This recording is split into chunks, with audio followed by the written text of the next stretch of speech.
2017 brought us the first major update to Windows 10, now named Windows 1709. 17 meaning it was 2017. Password hint as get a new icon down here. This has now been changed from search to proper Cortana. Go ahead and tell me. Interests aren't available at the moment. So yeah, this is where they start like doing the algorithmics of suggestion and whatnot. You do get a revamp of the settings menu. You get a little back arrow at the top.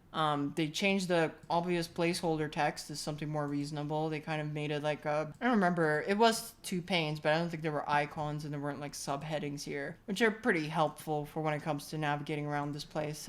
Do wonder if personalization is now... Yeah, okay. It's just this now. Unless there is still a shortcut somewhere for the classic personalization settings.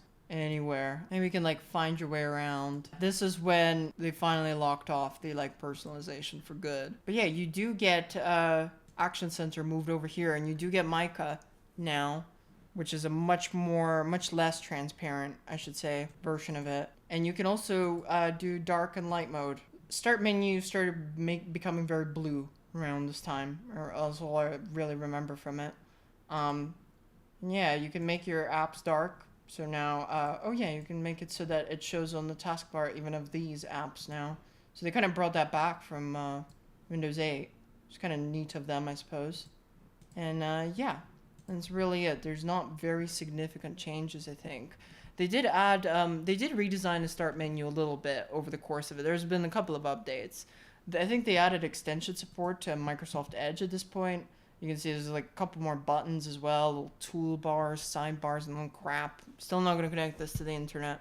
They added this people button here. Action Center looks different.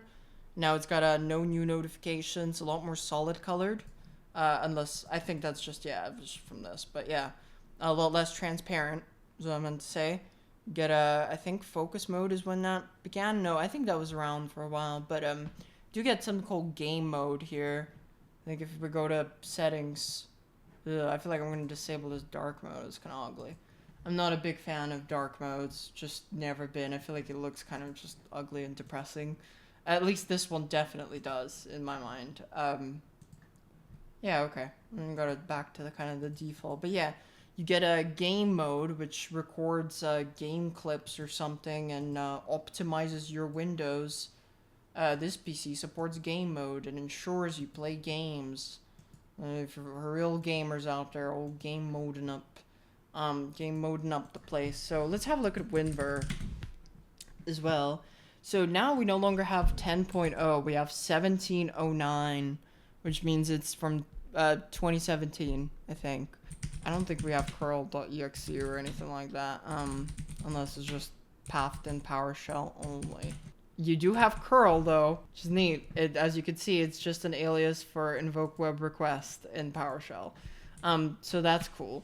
Anyway, you do get the message utility still here, I think. There you go. Perfect. Still no sounds or anything on this version, and I don't think there will be. But you do get a little reminder thing at the bottom of your new calendar. Oh, that's exciting. I think this menu got a little redesign, not just a Windows 8 ported one. You get Nightlight, I think, dynamic lock. You get some more expanded privacy controls. Obviously, the Action Center position moved. Yeah, and remove the classic personalization menu. Local disk C now shown in Explorer view, because I think in Windows 8 and onwards it was still kind of like doing... Oh yeah, and the folders are shown on this PC, which is what used to be my computer. It's pretty cool, I think. I'm glad they added this like one overview. I feel like that's all you really need for any local work, and I'm glad it's all there. Not so glad about the OneDrive. Still get the little ribbon with all the icons and everything, which is pretty cool. Get new system properties here. Shows you exactly what you got. I think that's when Linux subsystem for Windows came out as well. Also, we got Paint 3D and support for Microsoft's VR shit. HoloLens stuff. So that's something, right? I don't think I have ever used this in my entire life. And I don't think I will use it. We will use it, actually, just this once to say our opinion on the Star Trek. Gonna just save it to OneDrive, see if it lets us. It does, even if we're not actually connected. I guess it just keeps it in a folder somewhere. Yeah, you do get a new little welcome screen. Dedicated mic icon for speech recognition. Do appreciate the revamped settings menu, I suppose. It's better, and you get a search at the top of it, which really fucking helps. Oh yeah, let's see control panel just before we go. Yep, looks about the same. Still says Windows 7 and everything. That's that. Moving on. Windows 10 1809.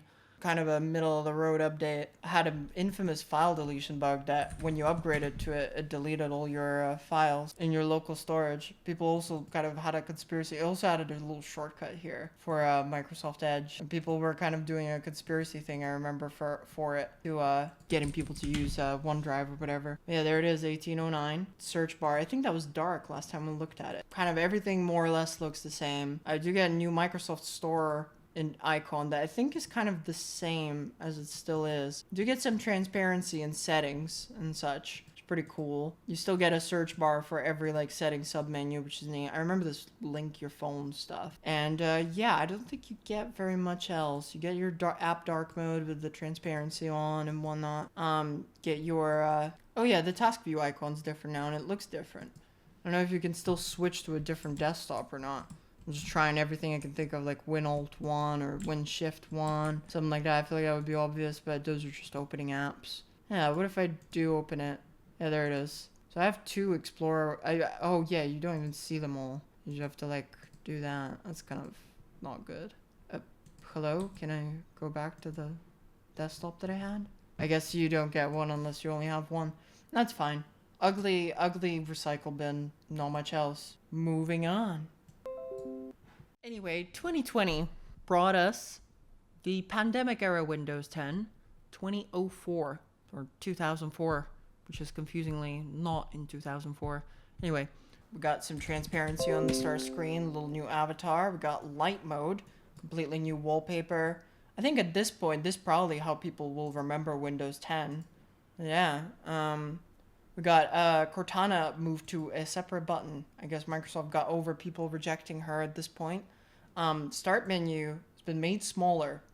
It's now not as wide anymore. It's more like the old start menu. I think at Action Center you now got Nightlight, which doesn't work on the VM. The people button's off by default, no more in the taskbar. Cortana design is different and now requires an account before you use it. The search bar is lacking transparency, but it also looks pretty different, I think, compared to the one that we had before. Probably because the Cortana got moved away. So, yeah, that's something. 2004, this is the pandemic era Windows. Yeah, I think we haven't had classic taskbar options for a while. I think the enhanced level of telemetry was removed in this edition, or maybe like a couple updates just before this. You know, cloud content and other crap. It's an iterative update, more or less. You do get a global light and dark mode, which I think is kind of neat to see. It's the only thing that's pretty neat to see here. Title bars and window borders. I don't really see it on the title. Oh no, there it is. There it is. Okay. You can just do dark, which will make everything dark except Edge, apparently. Maybe it needs to be like updated to support that. Well, and of course it won't make. No, it does. It does make Windows Explorer dark and whatnot. So that's kind of unique, I suppose, in that way. Yeah, and does it make search dark? Kind of does. Still has the white search bar when you click on it too. But yeah, and with this you also get the accent color and everything back as well. Not this. But yeah, you can also do custom, which lets you do default white windows and dark apps, or white apps and dark windows, which is kind of how it used to be. Because yeah, if you set it to both dark, then the search bar is black as well. Set it to default apps, then it kind of looks like classic Windows does now with the white thing here and whatnot. I think at some point, Notepad finally got the functionality to control zoom in. I'm just gonna say finally, and save it somewhere in OneDrive again, see if it still lets us. That's Windows 10 204. I think the most I remember is the light mode. I feel like that was kind of enticing to me because I was like, Windows 10 is so ugly with that dark mode. It's just unbearable. You do start to see more color in these icons, which is kind of signature departure, I think, from... Oh, does this come with Word or something? No, it does not. It just sends you to Edge. Which is moving on. The AI Spring Era update in 2022 brought us Windows 10 22H2. Aha. So, that's more like it. That's what people would experience today if they had Windows 10 or will. But get the Chromium-based Edge weather button, or I guess that's news and interests is what it's called. We get Meet Now, Windows Ink Workspace, just all sorts of crap in there. I don't know if that's on by default or if I enabled it to kind of intensify the enshittification. Most of the icons from the Windows 8 tile era are gone. You can see these no longer look distinct from Explorer. They blended it all together. The legacy of the Spartan Metro UI or whatever is gone. Now you get no more Cortana. Search has a little thing on it for some reason. Get a Copilot though, which I think just opens browser window or what I think is an embedded web view type thing, and it just tells you to and it lets you talk to the Copilot thing. You also get a different Copilot you can get from the store called Microsoft 365 Copilot, which is different, I guess. Microsoft really edged us till we chromed. Setting app has a top bar now here for your OneDrive sign-in, your Windows update, your rewards, and web browsing. I really wanted you to use Edge. They really did. They provided that button to help us keep on edging. Microsoft's just looking out for us like that. More crap, more various slop.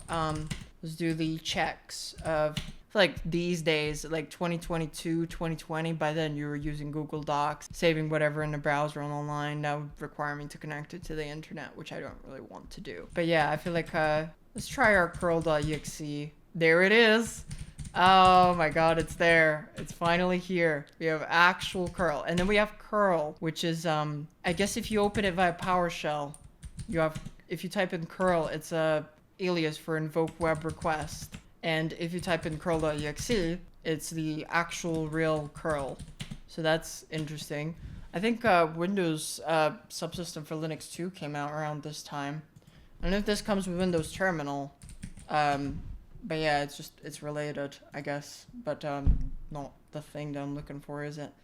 I don't think I ever showed these. I think they were different right from the start of Windows 10. But yeah, you do get these different apps, basically. And I don't think the look of them has changed very much over the years. But yeah, still get a mixed reality portal, but now the HoloLens stuff is a bit more downplayed because that didn't really work out for Microsoft, did it? But yeah, Clipchamp, whatever that is. Shithead. It still works. So good. So good. So glad it still works. I hope it's still there on Windows 11. Also, this got transparency again. Local disk C is gone again. So I have this system properties. You get more info this time around, more specs and everything to sort of replace that other one. But I think you can still get to it too. Still have this as well. Still has the remote desktop by default, remote assistance connections. Sure, Microsoft, why not? Big fan of them remote assistance connections. I'll get to your normal utilities via this manage thing. You can also just go straight here. Does this still say Windows 7? Yes, it does. I guess it's telling you that it comes from Windows 7 more than anything, to be completely fair to it. But yeah, no longer have the system applet. You just go to this. I don't know. I'm not a fan of this one. I feel like it is a kind of a mess. I wish it was all sidebar, more like the Linux counterparts of Linux counterpart desktops at this time.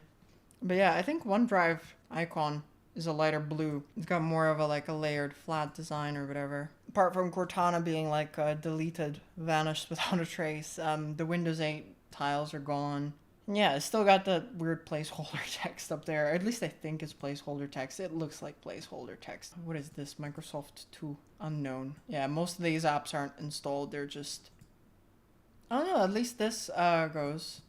But it needs to have a Microsoft account. Almost everything needs a Microsoft account. I get it, but I feel like OneNote, I don't even know what that is, to be fair. Yeah, screw it. I think that about does it. Microsoft. But it's not a Microsoft account. They just assume you will. Also, big LinkedIn. I think there's that infamous Win Control I or Win Shift I or Win Alt Shift or Win Control Shift I. It just opens LinkedIn or something. Let's go ahead and Try out Windows 11, the very last Windows on this list, and the latest.